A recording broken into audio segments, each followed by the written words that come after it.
여러분 안녕하십니까? 먼저 여담 한마디 드리겠습니다. 7월 17일 그게 그 윤창중의 생일로 좀 어떻게 퍼졌는지 잘 모르겠습니다만 제가 제 생일이라고 그래가지고 정말 많은 신분들이 뭐 문자, 카톡, 또 그 다음에 뭐 윤칼세 TV의 그 댓글, 또 이메일로 참 축하를 해 주셨습니다. 물론 뭐 참 감사드리죠. 그런데 그 7월 17일 제 언절이죠. 그 생일 날짜는 제 주민등록증에는 7월 17일로 기록되어 있는 것은 틀림없습니다. 그런데 정확히 말씀드리면은 제가 태어난 날짜는 양력으로 5월 6일이고 음력으로 3월 28일입니다. 그런데 이제 그 옛날에는 그 아이가 태어나면은 명이 어떻게 되는지 한두 달 지켜봤죠. 부모님들이. 그래서 5월 6일 날 제가 태어났는데 그래도 이게 계속 뭐 이렇게 지금 가니까 저희 아버지께서 기억하기 좋은 날짜를 잡아서 제언절인 7월 17일로 그 당시 이제 호적에 올려 놓으셨다는 그런 뒷얘기가 있습니다. 어쨌든 감사드리고요. 다시 한번 감사드리면서 잠시 후에 본격적인 칼럼을 해보겠습니다. 여러분 잠시만 기다려 주십시오. 도서출판 윤창중 칼럼 세상은 윤창중이 쓴 4권의 책을 내놓았습니다.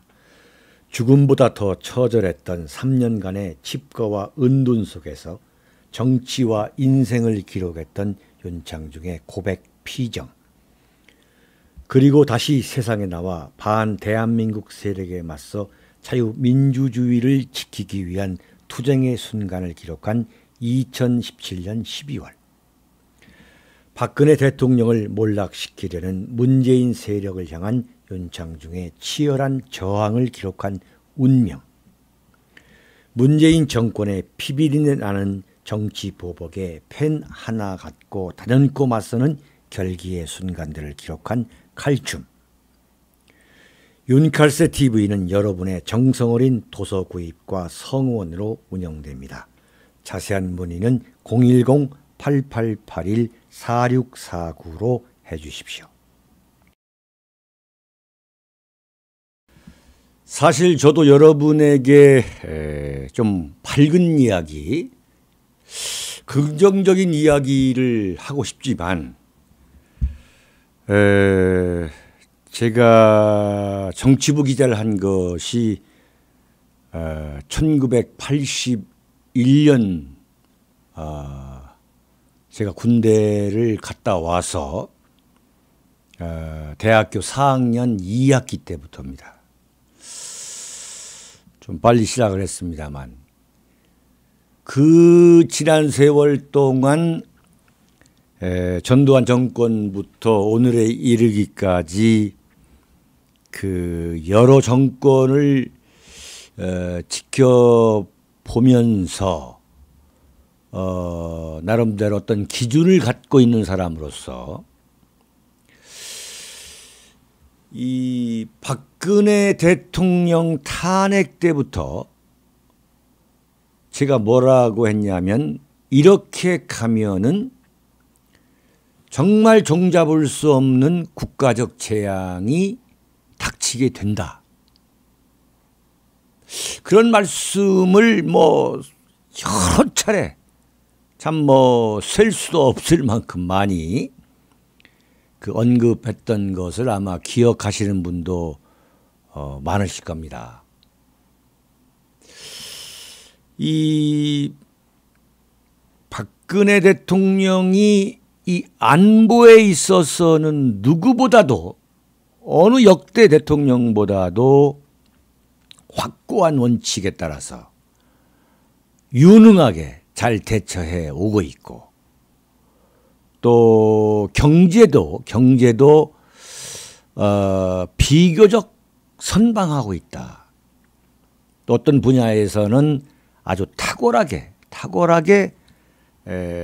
성장하고 있다. 성장과 분배가 이루어지고 있다.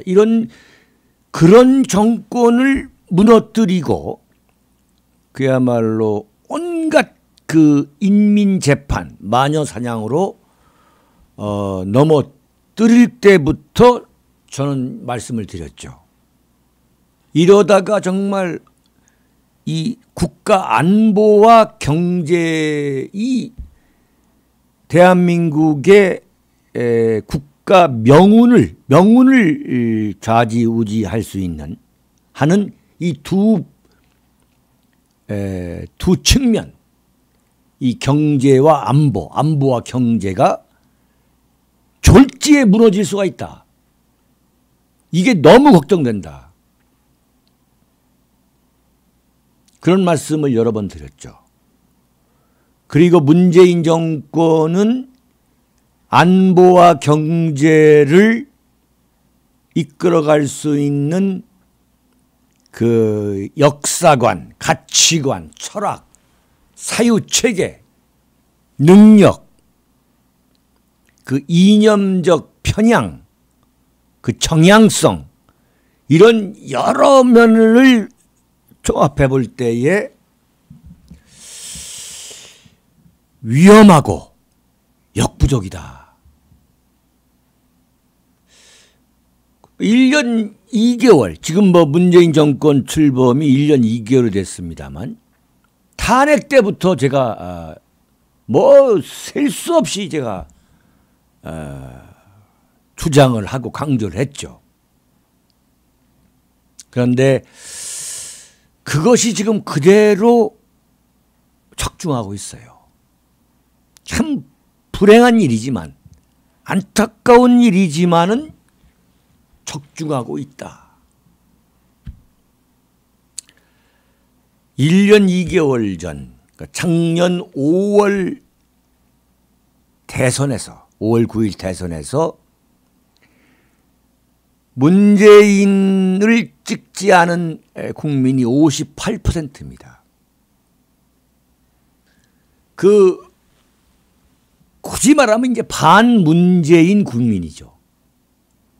그 58%의 반문재인 세력이 문재인 후보를 찍지 않았다. 찍지 않은 그 결정이 옳았다. 그것이 지금 한 열흘 사이에 아주 빠른 속도로 명백하게 입증이 되고 있어요.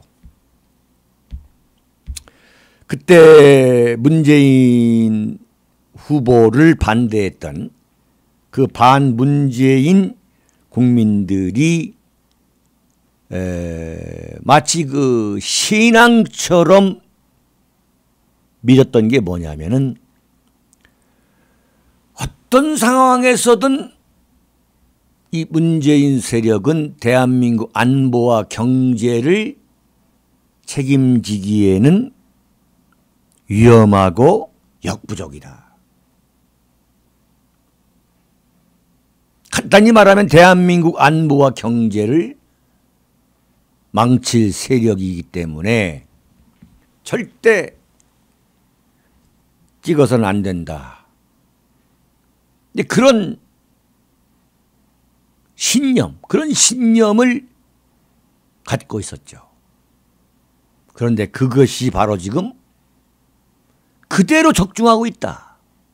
그래서 그 문재인 후보를 찍지 않은 58%는 말할 것도 없고, 그 문재인 찍었던 42%의 국민들이 지금 문재인 세력의 국정 운영 능력에 대한 재평가, 그리고 탁현민이가 기획해서 써준 그 각본대로 연기하는 그 문통의 예능 정치에 대한 그 식상함, 재인식, 이것이 지금 급속도로 이루어지고 있다 이거죠.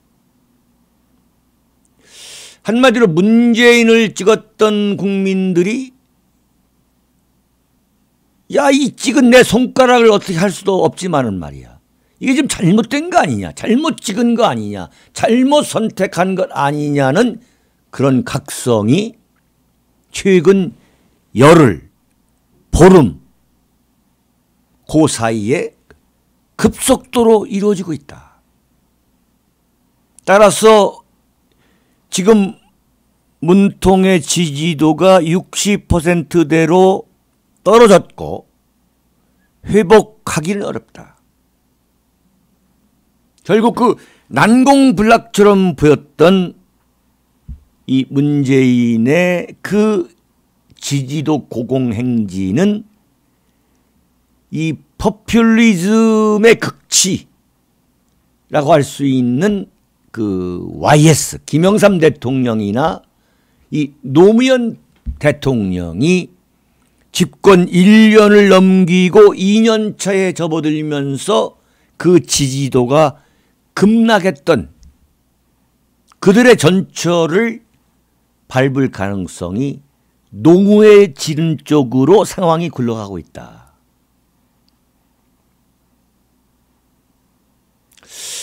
지금 이제 이게 문재인이 처하고 있는 상황을 제가 지금 구조적으로 설명해 드리는 거예요.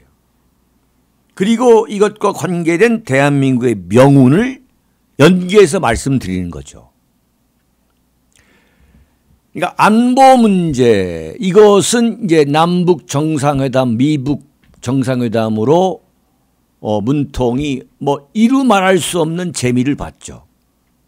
그런데 그 웃기는 이 대사기 위장극을 야, 이거 더 이상 지켜볼 필요도 없이 사실상 그 김정은의 핵폐기는 물 건너간 것이 아니냐라는 쪽으로 지금 굳어지고 있죠. 그래가지고 김정은과 트럼프에게 넋이 나가 있던 그 국민들도 환상에서 빠른 속도로 지금 벗어나고 있죠. 불과 한 열흘, 보름 사이에. 아, 이게 김정은이가 철저하게 트럼프와 문재인을 기만했고 속였고, 트럼프와 문재인은 이 같은 기만을 뻔히 알면서도 역이용하는 거대한 사기극이었다. 거대한 위장극이었다는 것을 지금 무엇보다도 대한민국 국민들이 생생하게 지금 절감하고 있어요. 지금 그렇게 엄청나게 넋이 나갈 정도로 감동하고 환호하고 참 흥분의 도가니에 빠져 있었던 대한민국 국민들이 지금 엄청난 반성, 엄청난 자각을 하면서 문재인의 지지도는 제가 단언하건대 급전직하할 것이다. 지금 그게 지금 안보예요. 지금 안보 상황이라는 말이죠. 이 큰 흐름을 우리가 읽을 줄 알아야 되죠. 이런 상황에서 만약 자유한국당 또는 야권의 이 문통의 그 연기, 위장, 사기극 이런 것에 대적할 수 있는 변별한 인물만 나타난다면 문통의 지지도 폭락은 완전히 10%대로 떨어질 것이다. 그러니까 노무현 때에 이명박 박근혜라는 야당의 그 군계 일학, 지금은 다 형무소에 가 계시지만 그 군계 일학의 인물들이 존재함으로써 노무현의 그 어설픈 좌파 포퓰리즘이 완전히 좌초하게 된 거. 그런 상황이 지금 얼마든지 올 수 있는데, 그게 지금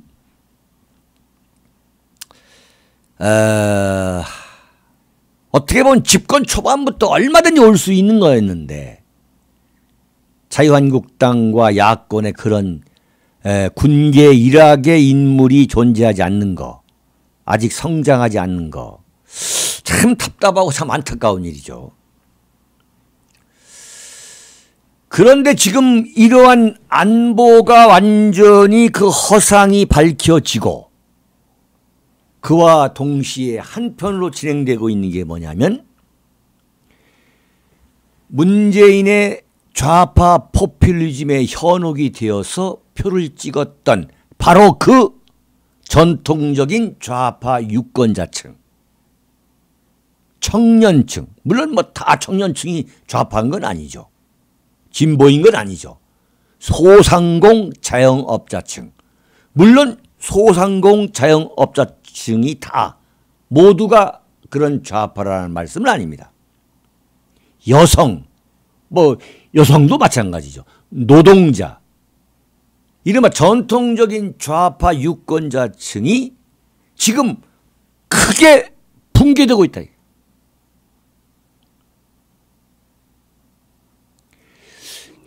이러한 그 문재인을 찍었던 전통적인 좌파 유권자층이, 야, 이게 안보뿐만 아니라 대한민국 경제가 엄청난 위기의 소용돌이 속으로 빠져들어가고 있구나, 그 빠져들고 있는 것을 명백히 보여주는 현상들을 하면서, 그럼에도 불구하고 문재인 정권이 속수무책으로 아무런 해법을 내놓지 못하고 있는 그러한 무능, 그러한 역부족을 계속 목격하게 된다면 그냥 떠밀려 가는 거죠. 그런 떠밀려 가는 현상을 보게 된다면 노무현이가 집권했던 것 했을 때에 초반에 반짝 하고서는 2년 차에 접어들어서는 전혀 지지도를 회복하지 못하고 완전히 식물 대통령으로 그냥 4년여를 때우다가 청와대에서 걸어 나왔던 그 운명을 문통이 반복하는 거 아니냐. 그렇게 저는 지금 전망하고 분석하고 있습니다. 무엇보다도 문재인의 지지도에 치명적인 건 뭐냐.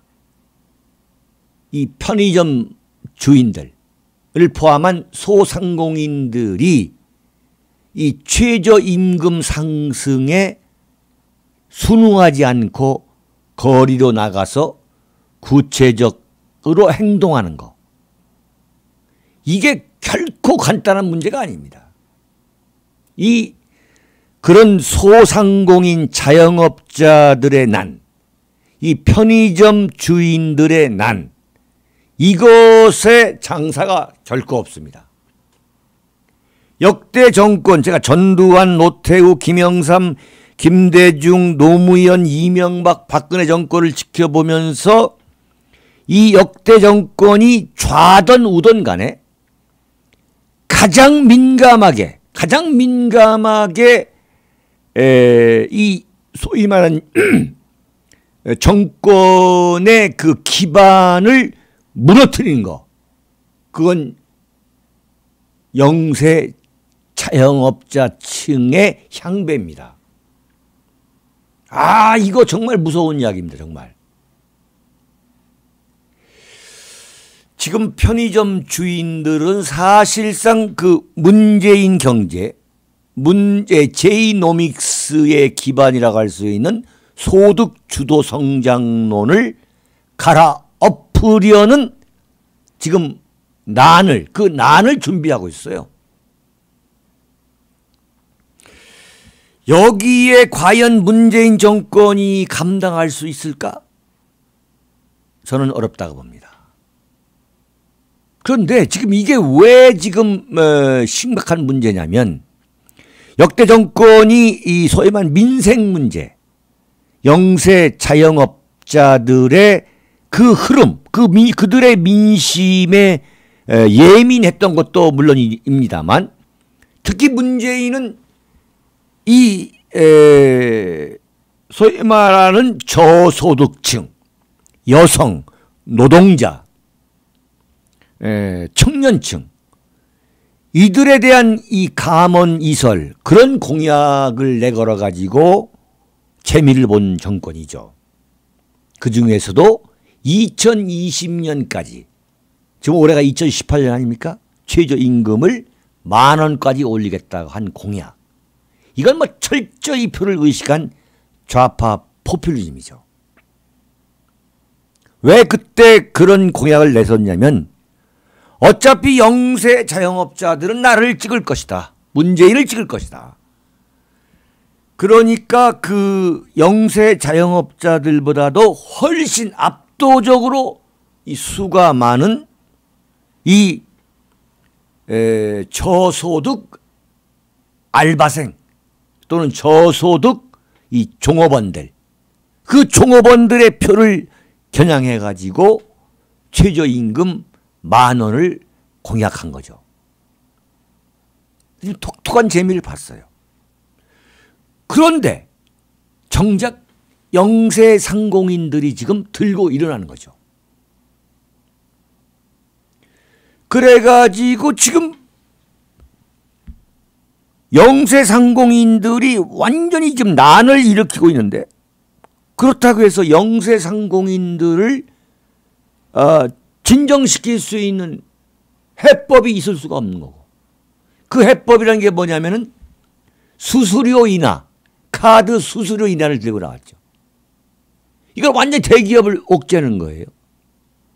그런데 과연 이 카드 수수료 인하가 최저임금 상승의 그 역효과를 상쇄시킬 수 있느냐? 없는 거죠.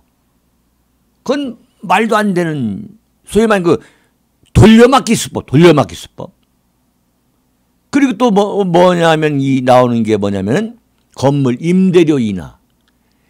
건물 임대료를 정부가 결정하겠다? 정말 시장과는 동떨어진 탁상공론인 거죠. 근데 가만히 있을 수 없으니까 좀 들고 나왔는데, 이건 조롱거리. 문재인 정권이 저 정도로 무능력하구나. 한마디로 함량 미달이구나. 이걸 좀 여실하게 보여주는 거예요. 바꿔 말하면 지금 영세 상공인층과 저소득 종업원층 모두, 야, 이거 진짜 문재인을 찍은 것은 우리 발등을 찍은 거 아니냐, 이런 그런 반감, 문통에 대한 반감, 또 문통에 대한 그 기대 철회, 이게 좀 급속히 이 경제 부분에서는 이루어지고 있고, 이쪽 안보 분야에 있어서는 완전히 이게 지금 허상이 벗겨지는, 그러니까 안보 위기와 경제 위기가 지금 동반하고 있다. 동시에 폭풍처럼 몰려오고 있다는 거죠. 이걸 잘 봐야 되는 거예요, 지금. 그러면 그 와중에서 문재인을 찍었던 이 좌파 집토끼들이 이반하게 된다. 따라서 지금 이 편의점의 난이라는 것을 간단히 봐서는 안 됩니다. 이 편의점 난이야말로 자유한국당도 하지 못했던 그 문재인 잡기. 문재인을 잡고도 남는다. 이렇게 볼 수밖에 없는 거죠. 그 치명적인 거죠. 오늘 경제부총리 김동연 경제부총리 겸 기획재정부 장관이 오늘 서둘러서 말이죠. 올해 경제 성장률 목표 3.0%를 포기했어요. 내려놨어요.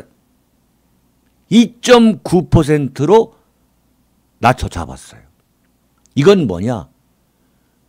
문재인 정부 스스로가 이 경제 전반을 위기에 빠뜨렸다라고 스스로 인정하고 고백하는 것이죠. 큰일 났어요. 내년 경제 성장률은 2.8%로 더 낮게 내다봤죠. 대한민국 경제가 얼마나 심각한 위기인가를 단적으로 보여주고 있는 것이죠. 몇 가지 전망치를 인용해보면 정말 큰일 났습니다. 절망적입니다. 설비 투자 증가율은 지난해 14.6%에서 올해 1.5%로 급감.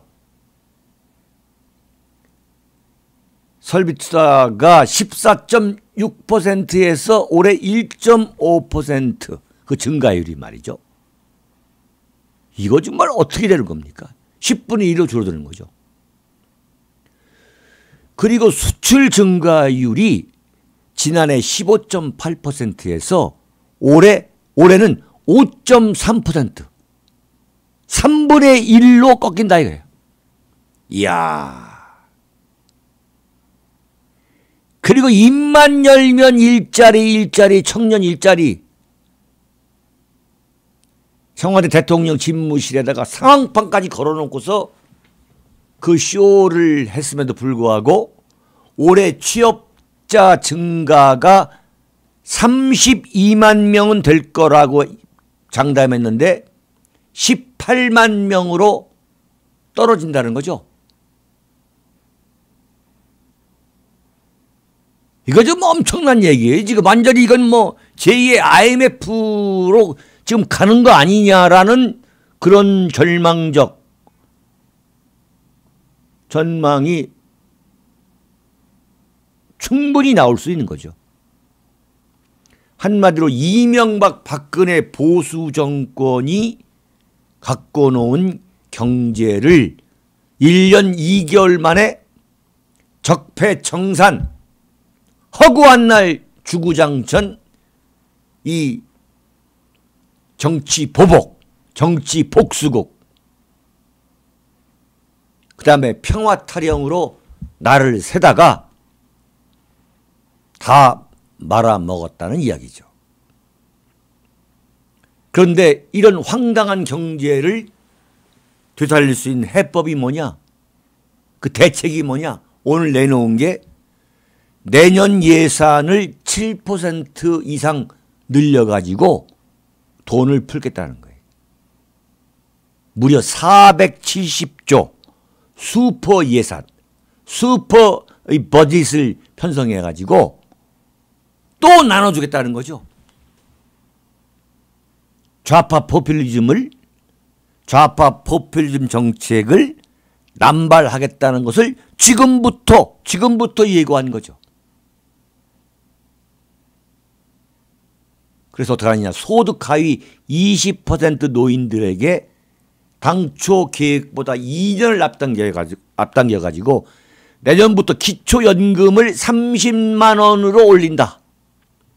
내년부터 기초연금을 30만 원씩 나눠드린다는 거예요. 그 다음에 사회에 처음 진출하는 청년에게는 내년부터 월 50만 원까지 6개월간 구직활동 지원금을 지급한다. 그러니까 5, 6, 30, 6개월 동안 300만 원 청년들에게 줄 거니까, 네? 군대 갔다 오고 학교 졸업해서 사회에 첫 진출해서 직장을 구하겠다는 사람들은, 청년들은 6개월 동안 한 달에 50만 원씩 받아가면서 직장 구하라 이거죠. 정말 황당한, 참 무책임한,